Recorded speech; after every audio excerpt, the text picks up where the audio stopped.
são exigidos que nós ainda não os alcançamos, mas estamos trabalhando para que depois a gente possa ter a nossa TV Câmara, uma TV aberta. E é justamente nessas idas e vindas a Brasília que eu tenho entrado em contato com o pessoal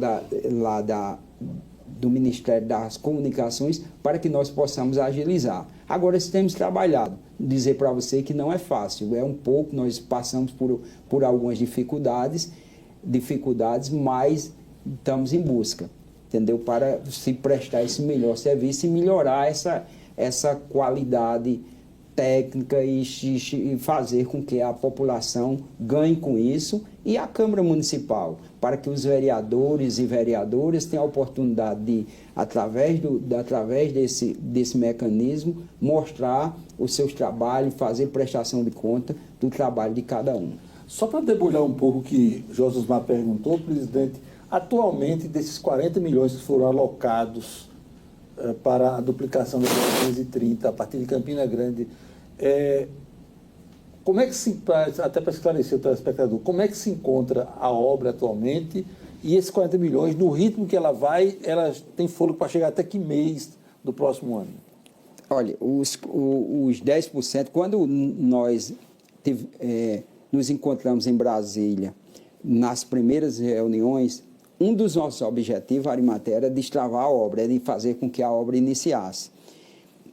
A princípio, existia uma proposta do próprio DENIT de se começar a obra pela Praça do Meio do Mundo.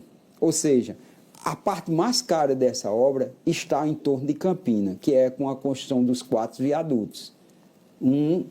Como já é do conhecimento público e notório, na saída para Queimadas, está acontecendo lá, vocês já estão vendo. E uma ponte também ali nas proximidades do estádio Amigão, se vocês observarem. Então, a proposta era essa, porque iniciando-se da Praça do Meio do Mundo, ia se iniciar com a terraplanagem. O custo seria menor para iniciar a obra e dar um avanço maior. Mas, por exigência da própria bancada federal, e exigência nossa também, há de se convir tanto das entidades representativas que participaram da reunião no DENIT, mas nossa sugestão foi que iniciasse a obra por Campina, porque é o trecho onde se acontece mais acidente, mais pessoas são vitimadas, inclusive quando não vai a óbito, são sequelados. Então, foi por onde nós pedimos que se iniciasse. Notadamente, quando 40 milhões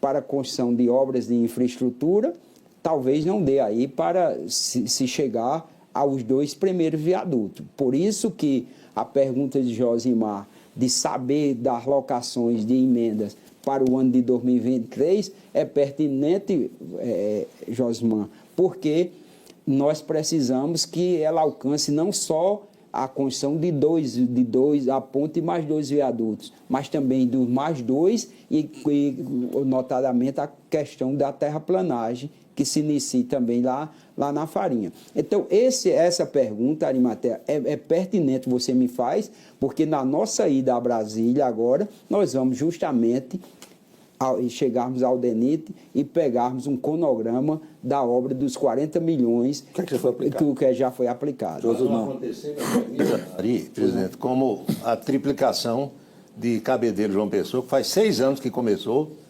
31 quilômetros, salvo engano, e não sai do canto.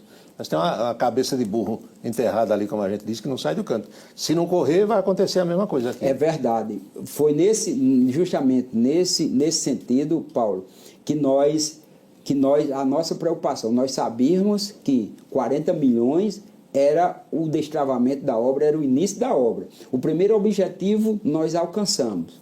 É por isso que eu lhe digo, eu me sinto muito feliz e agradecendo a Deus, porque Deus foi maravilhoso, tanto comigo, com a Câmara Municipal, de nós termos encampado essa luta junto com a Associação Comercial, junto com a FIEP, junto com a Associação Campinense, junto com a FAMUP, e nós, graças a Deus, nós conseguimos o nosso primeiro objetivo. O primeiro passo foi dado.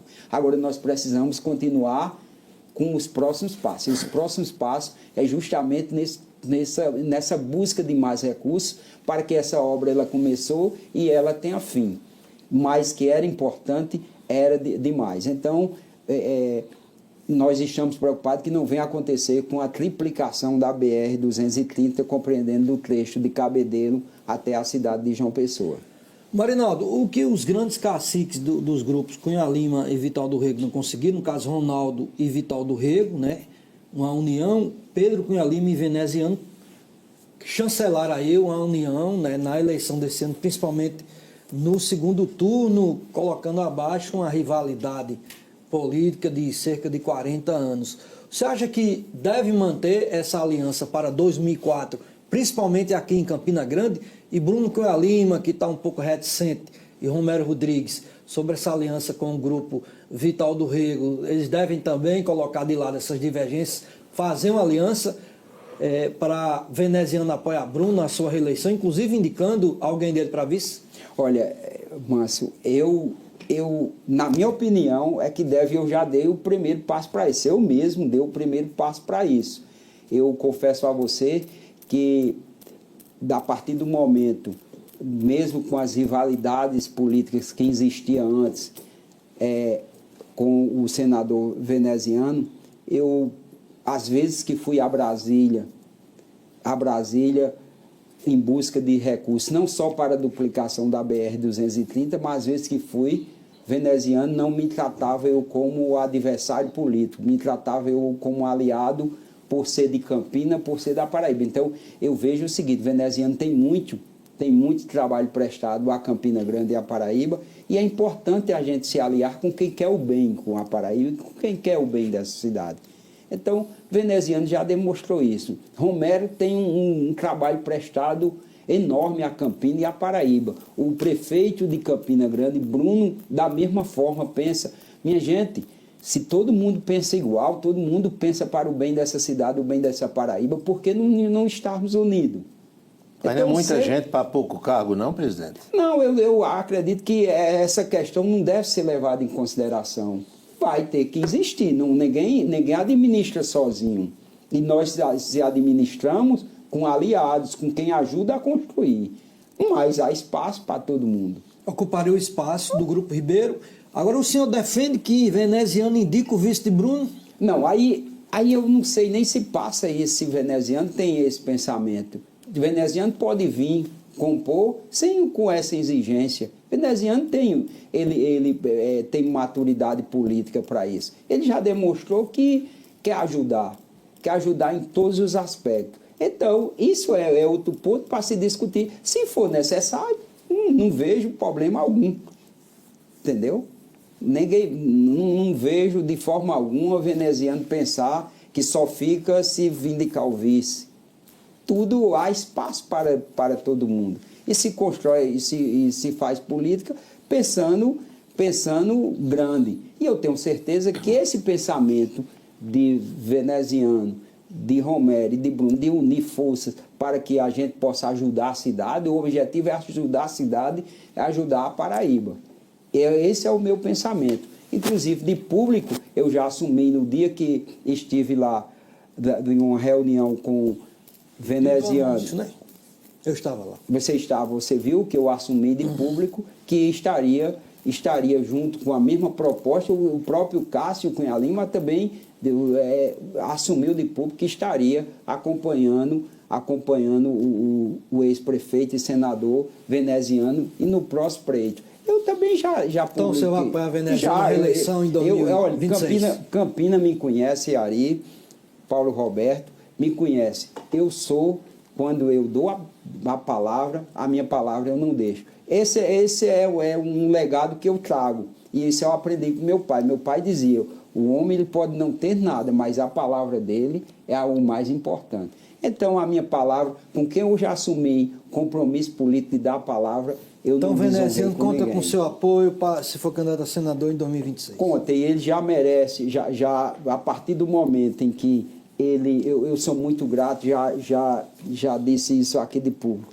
Ele foi muito, assim, eu diria, muito cordial, tanto nos recebimentos lá no Congresso Nacional, no Senado, e quando ele foi convidado para a reunião da FIEP, onde nós estávamos iniciando ali uma batalha que muitos diziam que não ia, que nós não conseguiríamos, e ele deu um pontapé inicial e garantiu as emendas, e ali referendou algo que nós estávamos almejando tanto. Então, isso já referenda para que eu possa dar a palavra e dizer, não, você, claro, e vamos continuar trabalhando, reivindicando, solicitando, não só para a duplicação da BR-230, mas no tocante à saúde, nós estaremos em Brasília na próxima quarta-feira, amanhã, e com certeza nós vamos atrás de recursos para a saúde.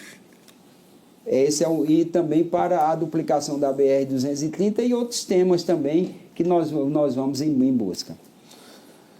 Presidente, só para lembrar, já que Veneziano Vital do Rego foi muito citado, eu lembrei agora do saudoso tribuno, pai dele, doutor Vital do Rego, que diante de situações assim, ele dizia tempo ao tempo.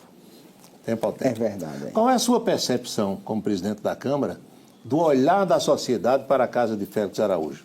No seu pensamento, no seu conceito, a população hoje vê com bons olhos ou tem mais críticas do que elogios à casa? Eu vejo o seguinte, Paulo, a Câmara Municipal, ela é a representação do momento. Ela é a representação do momento. Críticas e elogios nunca vai deixar de existir. E hoje, como nós estamos em um processo democrático, onde as pessoas têm mais liberdade de se expressar, mais liberdade de falar, de criticar, então as críticas sempre existem. Há elogios também. Por isso que na pergunta que Manuela me fez, qual é a nossa preocupação? É que a população tenha mais acesso às informações do que acontece no Legislativo Municipal, dos vereadores que têm projeto, dos vereadores que apresentam, para justamente, quando tiver a crítica, eu sempre digo, você que não quiser receber crítica, não entre para a política. A política é um campo fértil para você receber críticas. Eu fico muito feliz quando eu recebo uma crítica e ela é uma crítica construtiva. Eu fico feliz porque isso nos ajuda. Ficamos tristes, às vezes, quando recebemos uma crítica vazia, uma crítica destrutiva, mas faz parte da democracia. Mas eu vejo hoje que a Câmara tem realizado com o seu papel, tem feito o seu papel, os vereadores. Você tem uma ideia, nós, no ano de 2021, a Câmara aprovou 4.666 matérias de projetos vindo do Executivo, de requerimentos, de lei complementares, todas demandas dos vereadores. No ano de 2022, nós já vamos passando da casa de 2.500 matérias. Sessões ordinárias, sessões extraordinárias, sessões solenes, nós já realizamos mais de 350 sessões. Então, a Câmara está cumprindo com o seu papel. Nada acontece na Câmara, em Campina, na cidade, se não passar pela Câmara Municipal. A gente sabe, você tem uma ideia, nós aprovamos agora, nós temos aprovado projetos importantes como, por exemplo, as subvenções para as entidades sociais, nós aprovamos subsídio para o coletivo, o transporte público, nós já aprovamos agora investimentos, empréstimo para o prefeito conseguir para ampliarmos o Parque Evaldo Cruz, fazer uma melhoria no Parque Evaldo Cruz, para pavimentações de rua, para construção de praça, enfim, diversos projetos que vêm para melhorar a estrutura urbana da cidade, dar continuidade àquele projeto que Romero fez muito bem, e se Deus quiser, Bruno vai ter a condição de fazer muitas obras para a cidade de Campina Grande, e isso vai justamente passar pela Câmara Municipal. Então, todo prefeito que realizou grandes obras por Campina, não deixou de não passar pela Câmara Municipal. Então, a Câmara tem feito o seu papel. E nós temos recebido elogios, críticas também. Mas eu vejo, respondendo à sua pergunta, hoje nós recebemos mais elogio do que propriamente críticas. Então, Marinaldo, a minha pergunta agora é um pouco sobre cultura. A gente sabe que uma das maiores festas, né, se não a maior festa do estado, hoje é o maior São João do mundo. Agora, durante a eleição, o João disse que ia tentar novamente um diálogo. O prefeito Bruno também falou essa semana que passou que vai tentar um novo diálogo com o governo do estado. Não só para promover o maior São João do mundo, mas várias outras coisas, como o turismo. Como o senhor vê essa questão da cultura e o diálogo que a Câmara tem hoje com a Secretaria de Cultura e os produtores de cultura da cidade? Que orçamento pode ter e o que é que pode ser feito se esse diálogo realmente for para frente e a gente conseguir recursos? Porque, quer queira, quer não, São João não é só uma festa cultural e regional. Ela promove também muito emprego e gira muito a economia da cidade. Então, tem toda uma importância diante disso, como vários outros eventos que nós temos aqui em Campina Grande. A exemplo do Encontro da Nova Consciência, também a Festival de Inverno, Natal Iluminado, que vai acontecer agora nos próximos dias. Aí eu queria saber em relação ao senhor, como pode ser feito, como é promovido esse diálogo entre a Câmara, a Secretaria, a Prefeitura e futuramente, se der tudo certo, com o governo do estado. A Câmara Municipal tem acompanhado, como eu disse anteriormente aqui na pergunta de Paulo, a Câmara tem participado de todos os momentos importantes que acontecem na cidade. Digamos, alguns projetos para a realização do maior São João do mundo, alguns passam por Campina, ao momento em que você aprova a Lei de Diretriz Orçamentária e a Lei Orçamentária Anual, os projetos e o PPA. Todos esses projetos orçamentários, ele passa pela Câmara. Os recursos que são oriundos para a realização do maior São João, ele está na peça orçamentária e na LDO. Então, ele é amplamente discutido na Câmara Municipal. A ajuda para a consciência cristã, essa ajuda, são ajudas importantes e a Prefeitura tem ajudado, passa pela Câmara Municipal. Agora, para o Natal Iluminado, está lá no orçamento, na Secretaria de Desenvolvimento Econômico. O orçamento da cultura, eu confesso a você, que o orçamento da cultura, nós temos um orçamento maior, mas para que ele possa ter esse orçamento, nós precisamos da ajuda de outros entes, como o ente federal, do governo federal, através do Ministério da Cultura e também do governo do estado. O governo do estado tem que ter a clareza que a consciência cristã é realizada em Campina, mas ela estende para toda a Paraíba e para o Brasil. O maior São João da mesma forma. Todos esses eventos são importantes para o nosso município e para a Paraíba. Então precisamos que o governo do estado tenha esse olhar também para ajudar. E nós esperamos, como na condição de presidente da Câmara, junto com os meus pares, nós estamos dispostos a também em busca, juntamente com o prefeito, que irá conosco também para Brasília. Irá conosco para Brasília para que nós possamos ir atrás de recursos, tanto com o ministro da Saúde, como também com os senadores e deputados. E a Câmara Municipal está pronta para esse diálogo, junto com o governo, já até mesmo porque na Câmara Municipal nós temos duas bancadas, a bancada de situação e a bancada de oposição. E alguns membros da bancada de oposição, a maioria é ligada ao governo do estado. Então, o que nós sempre propomos é que os vereadores estejam unidos no pensamento de nós sempre não estar pensando assim, na questão política partidária. Eu sempre tenho defendido, Paulo, Arimaté e Josimar, que nós temos que trabalharmos como... Eu cito a BR-230, que foi um exemplo. Fazermos da forma que fizemos com a BR-230 para os outros temas, como o tema da cultura, Manuela, como você nos pergunta agora. Então, nós estarmos unidos, fortalecidos. Agora, quando chegar no período da eleição, cada um vá para o seu palanque e defenda as suas ideias, defenda os seus pontos de vista. Mas, passadas as eleições, nós somos um só corpo, um só pensamento, que é o engrandecimento e o desenvolvimento de nossa cidade e de nossa Paraíba. Mas Perdão, Ari. Mas em relação a essa questão da proximidade com o povo mesmo, com os artistas e com os produtores de cultura locais, né? A Câmara Municipal aprovou, Manuela, na época da pandemia, nós aprovamos recursos para que o município pudesse ajudar os artistas da terra. Não só os artistas, os cinegrafistas,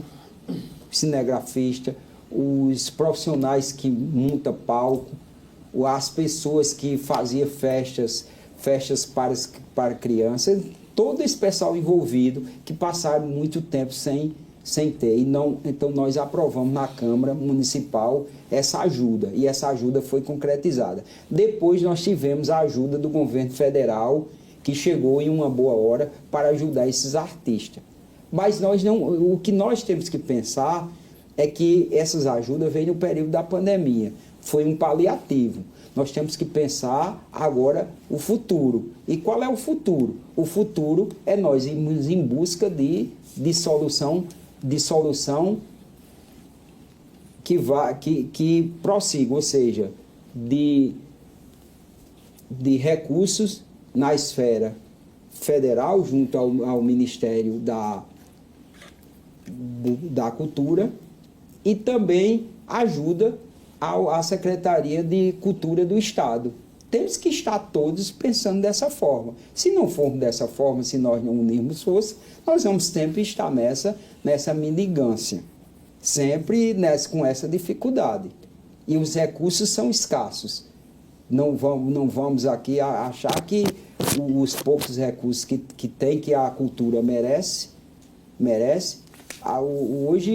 Hoje o orçamento, se você pegar o orçamento da cultura, tanto em todas as esferas, desde a nível federal, a nível estadual e a nível municipal, ele fica abaixo dos recursos das outras secretarias. Então nós temos que pensar, porque eu sempre tenho dito, cultura faz parte. Nós estávamos defendendo, certa vez, essa semana já, a questão da saúde, em uma reunião. E quando nós discutíamos saúde, uma pessoa fez uma pergunta da cultura. E você sabe que, através da cultura, de ações da cultura, pode ajudar na saúde. Com certeza. A saúde mental, né?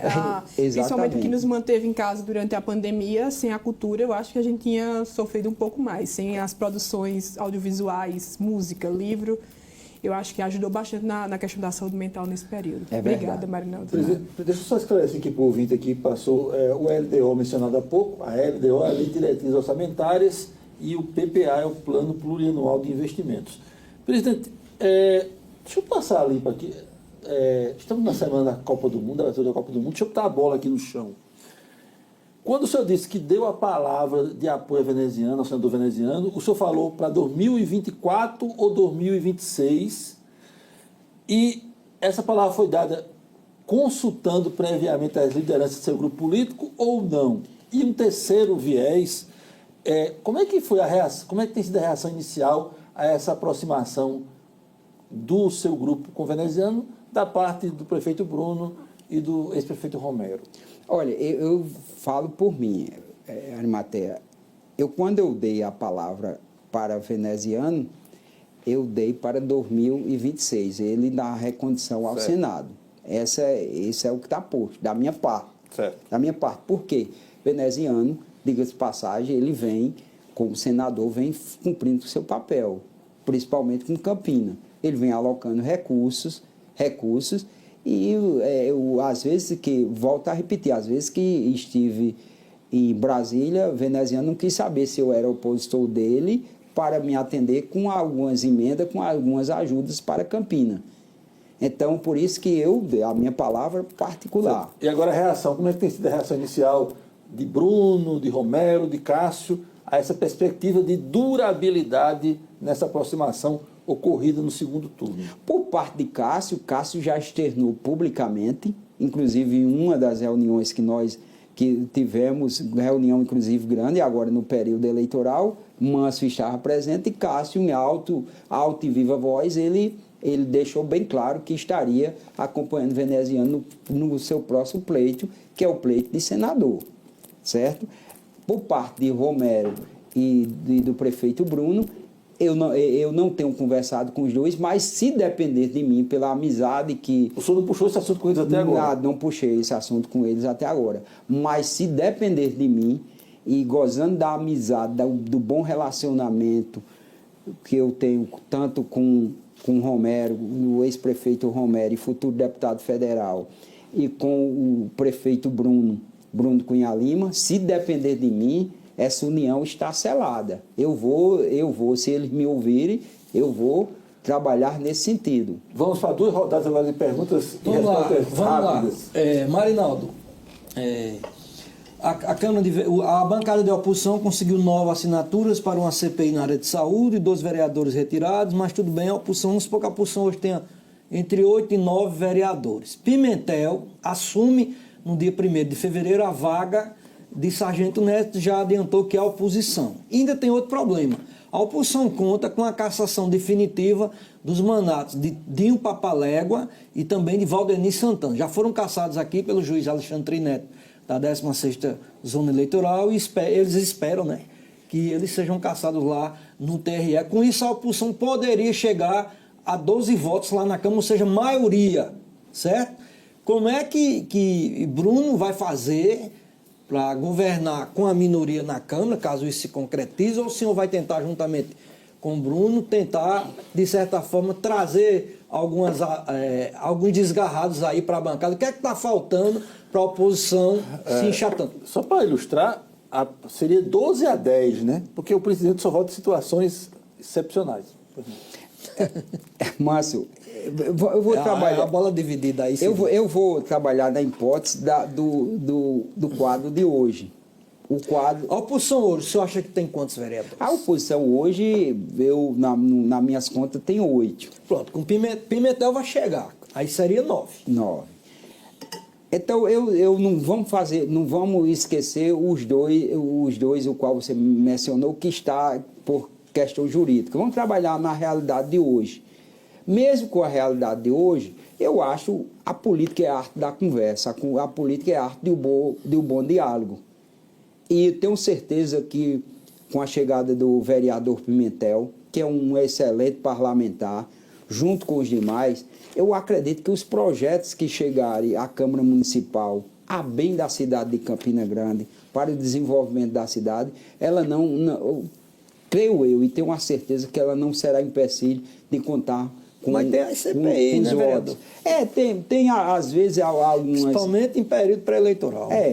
Mas isso nós vamos administrando no momento em que as coisas forem acontecendo. Agora, na realidade, nós temos que convir. Não será tarefa fácil, né? Não será tarefa fácil. E tenho certeza também que o governador João Azevedo, que quando se fala bancada de oposição, é toda ligada ao governador. Eu não vejo, eu acredito que o governo do Estado não vá querer levar essa disputa de ter uma bancada na Câmara Municipal. Até mesmo no afã de prejudicar a cidade. E eu acredito que nós vamos encontrar alternativas e formas de fazer com que as coisas aconteçam e a cidade de Campina Grande não venha a ser prejudicada, muitas vezes por algumas querelas políticas e essas divisões. Eu sempre prego a união, eu sempre prego, a gente só conseguirá desenvolver bem a cidade se todos pensarem maduros, se todos pensarem, e a própria população tem dado seu recado nas suas decisões, até através do voto. A população tem estado atenta que não quer mais esse acirramento que não nos traz a nada. Presidente, na campanha recém-finda, o deputado Pedro Cunha Lima, candidato a governador, sempre que podia ele falava no orçamento da Assembleia Legislativa. E, em outras palavras, ele dizia que a Assembleia recebe dinheiro demais, deve estar sobrando dinheiro, e fazia o comparativo com o que é destinado ao EPB. Passa para alguns eleitores, e acredito que para muitos, a ideia de que os legislativos têm dinheiro demais. No caso da Câmara, tem o dinheirinho sobrando por lá também? Não? Olha, eu não diria, Paulo. Primeiro eu queria, assim, teve alguns momentos que eu achei que, com todo carinho, com todo respeito, votei e voto no Pedro. Teve uma performance muito boa, alcançou uma votação excelente, foi para os debates, deu show, mas nesse tocante, quando se falava no duodécimo da Assembleia, eu vejo que é um pensamento dele, entendeu? Mas no meu ver... E eu acho até que faltava a explicação, é claro que ele estava no papel dele, mas não depende do governador. Justamente. Não é? Não depende, ele sabe disso como congressista. Não depende do governador. É a mesma forma aqui do duodécimo da Câmara Municipal, não depende do prefeito, porque ela está estabelecida na Constituição Federal. Então, para que se alterasse isso aí, tinha que ir lá para cima. Outro ponto do discurso de Pedro, que os colegas aqui imagino que concordem, é quando ele dizia: vou privilegiar com a distribuição do ICMS o município que atingiu um determinado nível na educação. Não depende do governador também. Sim. É constitucional, né? Uma parte, a maior parte é constitucional. A parte menor, talvez sim. Agora, quando se toca na questão de melhorar o orçamento da UEPB, sim, aí eu estou de pleno acordo. A UEPB tem um trabalho excelente, merece sempre se defender. Eu fui um dos que defendi a autonomia da UEPB na época do governador Cássio, e Cássio defendia isso. A UEPB lutou por essa autonomia e merece. Mas na Câmara sobra um. Não, então a Câmara Municipal, eu quero dizer para você o seguinte: a Câmara hoje está com as contas todas em dias. Aliás, o senhor pegou uma situação um tanto quanto complicada quando assumiu, não é? A gente sabe disso, a imprensa toda publicizou isso aí. Nós conseguimos pagar 15 folhas dentro de um ano e dentro de um ano trabalhado. Nós conseguimos ainda em 2021, nós devolvermos para a Prefeitura Municipal mais 1 milhão e meio.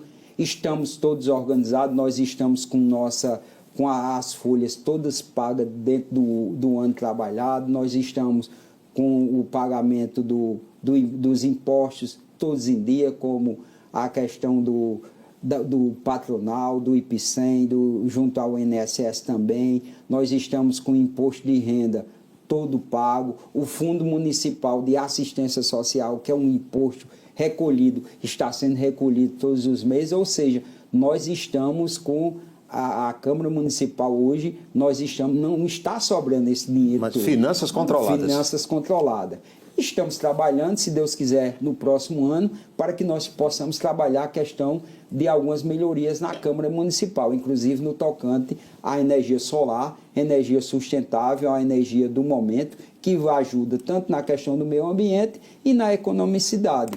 E trabalhar também, o prédio precisa de fazer algumas melhorias, inclusive no tocante da se instalar todo dia, e a imprensa precisa ter um local mais confortável para trabalhar, e nós pretendemos dar uma melhorada. Existe um parecer do Corpo de Bombeiro, que nós precisamos abrir 2 portas de emergência, tanto na parte de cima como na parte de baixo, e para que se abra essas portas laterais, nós vamos ter que preparar, já temos o projeto pronto, e se Deus quiser, nós para o ano, nós pretendemos executar essas melhorias na casa de Félix Araújo. Rodada bem rápida, Manu. Falando em relação, Marinaldo, o senhor falou agora há pouco sobre transportes, puxando também um pouco o que Paulo falou sobre educação e dinheiro. A pandemia acabou e as aulas presenciais voltaram, não só na rede municipal, como na estadual. E na federal também. Na UEPB, por exemplo, quem pega ônibus, quem precisa pegar ônibus todo dia, principalmente o transporte público, tem uma certa dificuldade em relação ao horário. A gente sabe que tudo voltou ao normal, mas os transportes públicos nem tanto. Tanto a gente sabe que todo mês de janeiro tem um aumento na tarifa. Eu quero saber, em relação a isso, como é que a Câmara vai agir agora, no seu novo mandato também, em 2023, em relação a isso, a que os transportes voltem a circular normalmente, porque não é só o estudante também que precisa, o trabalhador também. Manu, esse tema, transporte público, é um tema decorrente na Câmara Municipal, de todos os vereadores. Inclusive, nós aprovamos o projeto passando um subsídio para que pudesse haver uma redução na tarifa do transporte. Isso aconteceu, isso é fato, aconteceu. Qual é o outro fato? Inclusive, já protocolei um requerimento nosso, tanto meu, juntamente com a vereadora Jô, solicitando a STTP, e inclusive a pedido também do prefeito Bruno, para que possa ser apresentado nos próximos dias o novo plano de transporte coletivo de Campina Grande. Então, haverá uma reformulação no sistema de transporte público, que será apresentado pela STTP, juntamente com o prefeito Bruno, onde haverá mudanças radicais, e que essas mudanças radicais vão melhorar o transporte público de Campina Grande, e notadamente para os estudantes, para a questão de integração. Então, será apresentado na Câmara nesses dias.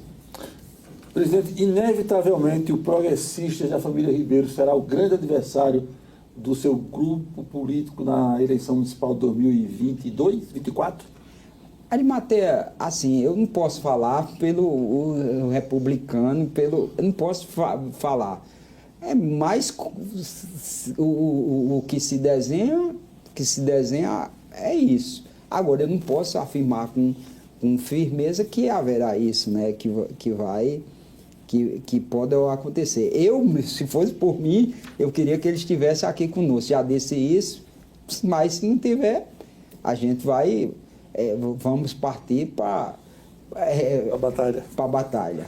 Inevitavelmente, tenho que colocar um ponto final na conversa com o vereador presidente do Poder Legislativo de Campina Grande, Marinaldo Cardoso. Quero agradecer aos nossos debatedores nessa edição, começando pela Emanuele Nogueira e pelo Paulo Roberto, aqui da Rede ITA, e o Josmar Barbosa, da Caturité FM. Presidente Marinaldo, muito obrigado por ter aceito o convite aqui para o Ideia Livre.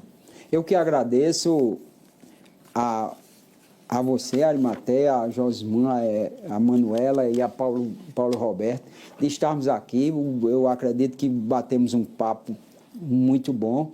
E agradecer pela receptividade aqui que recebi de todos os que fazem a Rede ITA. Fui bem recepcionado, desde do porteiro até o menino da limpeza, o cinegrafista. Então, me sinto muito à vontade aqui. Parabéns à Rede ITA pelo esse programa maravilhoso, a dinâmica como é. Estou aqui muito feliz. Muito obrigado. O agradecimento derradeiro vai para você, telespectador. Desde já, encontro marcado, terça-feira que vem, 10 da noite, logo após o Jornal da Cultura com outro Ideia Livre. Até lá!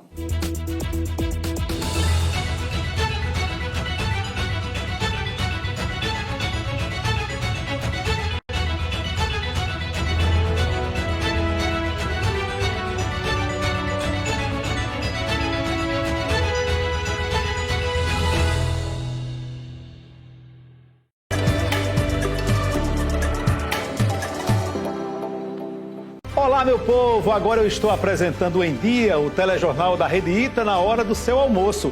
E eu espero sua audiência, sua companhia. É um jornal leve que interage com você e te ajuda a resolver os problemas aí da sua comunidade. De segunda a sexta, das 11h30 às 12h30. Você em dia com a informação.